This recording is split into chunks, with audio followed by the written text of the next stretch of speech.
Good morning. It's Sunday, September 7th, and we're here in the garden. So we're here in the side yard.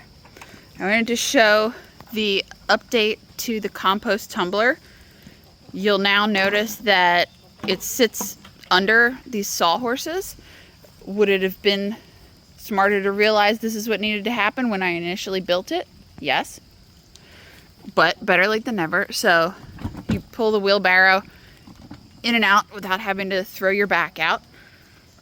I added little metal supports and these plastic, corrugated plastic things to catch that overspray.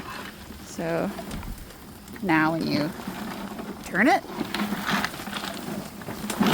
I like the smell down there. yeah, I think compost smells nice too. Everything really nicely goes in there. Yeah, so I'm happy with this upgrade, and I think it'll be a lot easier than having to lift the big heavy portion.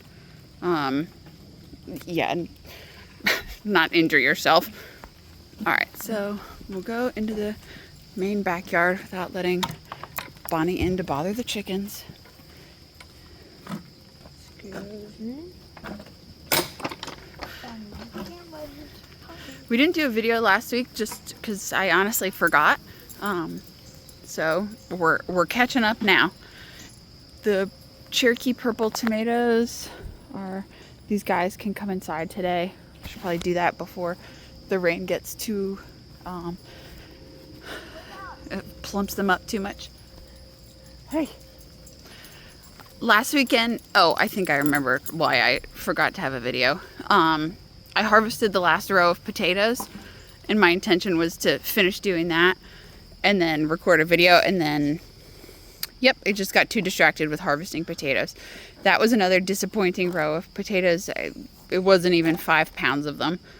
So we'll keep fixing up the soil. Some of the compost I just sifted will get turned in here, and once this is all empty with the corn, we'll plant cover crop. Let that grow all fall and winter into the spring, and then chop it all down and turn that in. Some of this corn is looking good.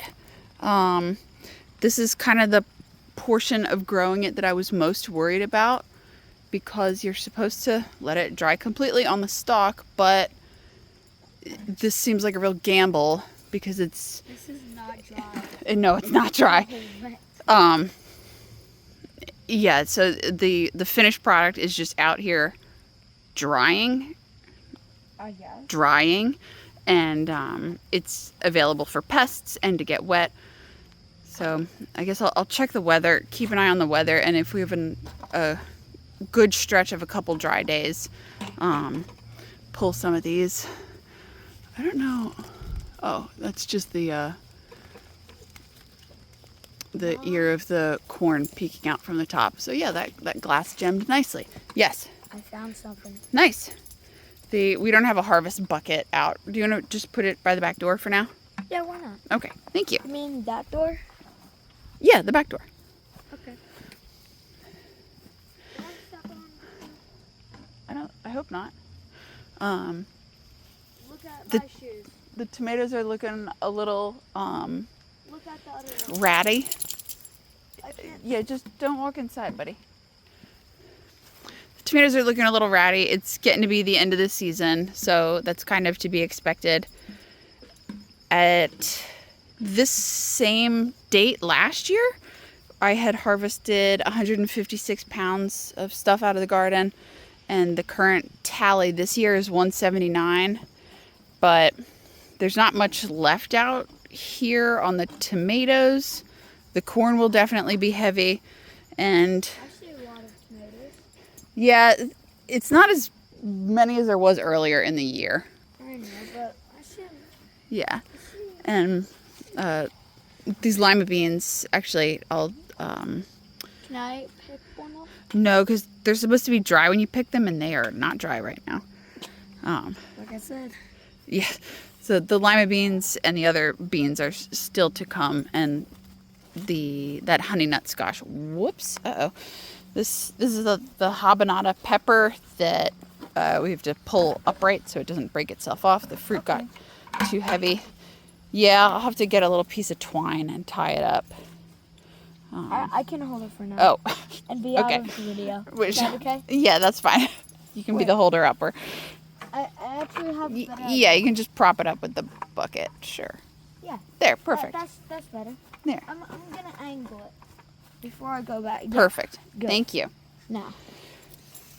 So we were able to. I got a leaf. It Nice. smells weird. I think it's a pepper leaf. Yeah, it smells like a pepper leaf. We harvested some of these tiger's eye beans and they look great. I'll show you some of those inside in a second. The volunteer basil took over, but the carrots are still working. So those carrots we probably won't be able to harvest until much later in the fall, or let them even go all winter and into the spring. We have a problem. Yeah, this is a mess also. This is the volunteer Roma, but it's all right. It's just cranking along. In this bed, we're fortunate enough to have black swallowtail butterflies in our area, and they lay their eggs and hatch on, this is parsley. They also like dill, if you have any dill growing, and at our house we have an herb called lovage in the front garden, and that is that's actually a cultivar from my grandparents' house. Lovage looks kind of like parsley, but the leaves have a really, really intense celery flavor to them. It's very nice, I think. It is. Look how beautiful this is. Yeah, so I haven't done really an update on these since they started doing their thing. So this is the variegated coxcomb. All right, we're back. This is coxcomb. When I first bought the seed packet, it was labeled as variegated coxcomb. So the first year I grew it, it looked like this and like this, all the different wonderful colors. So I saved seeds from something that looked like this and then have just been replanting them, and the volunteers have grown. So obviously, one seed that came from a totally pink part of the plant sprouted this next generation of plant. So that's why it's all the way pink. I think if I cared enough, you could just isolate seeds from the portions that are striped to continue that variegation, but I'm not doing that. Here's This is getting a little wobbly. Yeah, here's that big chonker gourd that we keep checking the progress of. I want to see.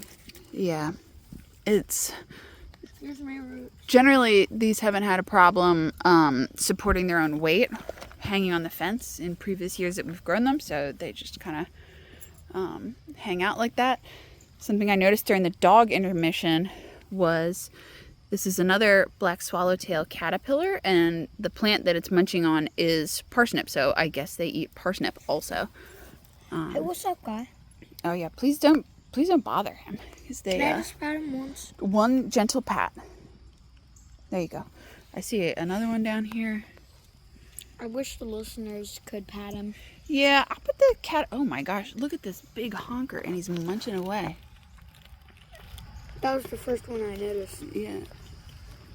So Bonnie, stop eating this stuff. we've had these caterpillars in our yard for many years.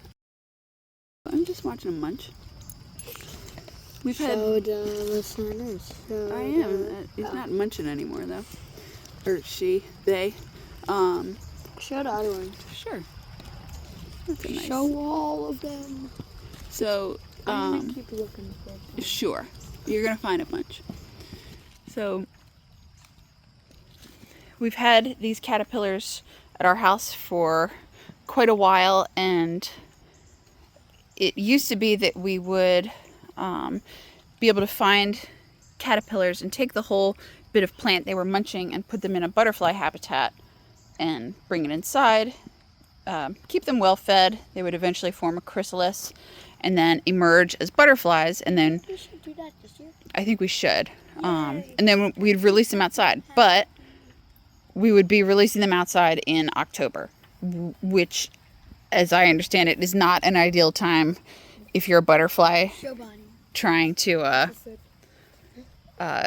get some calories and continue your migration and mating and egg-laying behavior. So we eventually wised up and stopped bringing the butterfly habitat indoors. Don't eat the caterpillars. And we would leave it outdoors in a kind of a protected area all winter, and they would still form chrysalis and everything. And then in the springtime, they would emerge and continue. What do you think you're doing? Get out of here. Bonnie, out. Ooh, thanks. They'd emerge in the springtime, and then they would continue on their journey. So that's what I think we'll do this year. And one year when we were still doing the hatching them in the fall routine, I asked Declan's preschool if they would be interested in having the habitat in the classroom so the kids could see the butterflies emerge. And they're like, yes, of course, that sounds great. But one of them turned into a wasp. Yeah, one of them, either the caterpillar or the chrysalis, was infected with a parasitic wasp, or implanted. I don't really know what the right word is there. Anyway, a parasitic wasp laid eggs in the caterpillar or the chrysalis, so that when the chrysalis hatched, a butterfly didn't come out, a wasp did. So, oops. They called, and we had to go collect that immediately, so it wasn't such a horror show for the kids. And I wish we could do a horror show. no, and I mean, the kids weren't in danger or anything because the habitat's all totally enclosed and zipped up, and you can see into it. But yeah, oops. Yes. What's happening over there? So this I planted with just the scraps of the cover crop seeds. So that's all these plants here. This is like mustard and peas and vetch. Yeah, you can. We go in? Yeah, go ahead. I said we, like, into you and... Yeah. Want to come? Sure. So this will all just... We'll probably even let this grow until the spring, and then turn it all in to keep trying to improve the health of the soil over here. And I don't think this watermelon's getting any bigger, so that's probably it. I guess we'll harvest that and see if we can, I don't know, enjoy 2 tablespoons of watermelon out of it. Our efforts about controlling the bindweed are working well. Just have to keep doing that over and over and over and over again. Can I take this out? No, because there's a pesticide or herbicide in there, so we'll leave that. I'll deal with that later. Can I cut this guy? Touch it. Yeah, you can touch it. It's like rock hard, even when it's like first born. Yeah. Oh my gosh. I don't know what this watermelon's thinking, because this is not gonna work. What? This is so tiny, and it's September 7th. Oh my gosh, what is it doing? I don't know. It's trying to make more watermelon. I don't think that's gonna work. I think that might.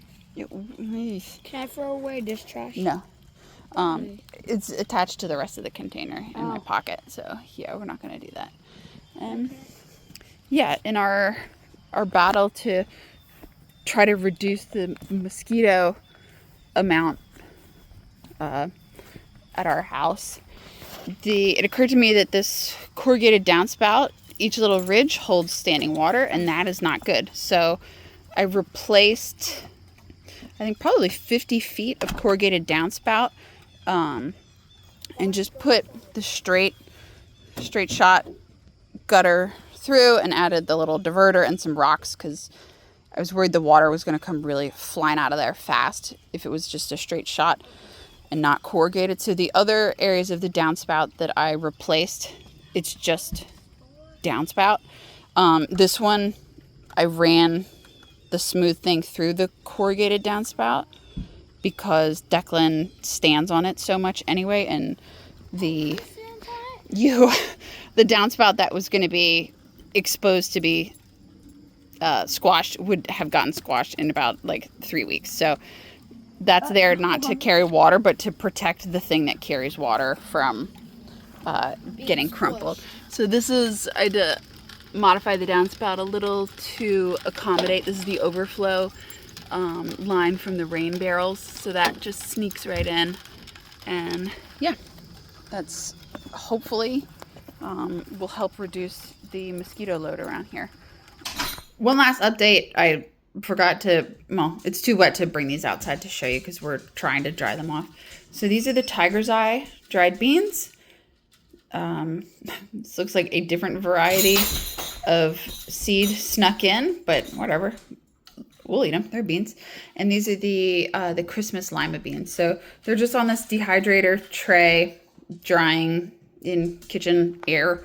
We're not even running any air through it to make sure they're totally dry before they get stored. And this is some of the corn from the glass gem popcorn. And I dried it in the dehydrator because I thought that's what you were supposed to be doing. And yeah, I'm doing a quick update about the popcorn and everything. Yeah, go ahead. I tried popping it with an air popper and also on the stove, and it didn't pop. So the internet says that's because it's either too dry or too wet, and I don't know how to tell which problem's which. So yeah, we'll have to figure that out. Anyway, these are the cool products that we'll be able to dry now and enjoy throughout the winter and in the future. So that's the update for today. Thank you and have a nice week.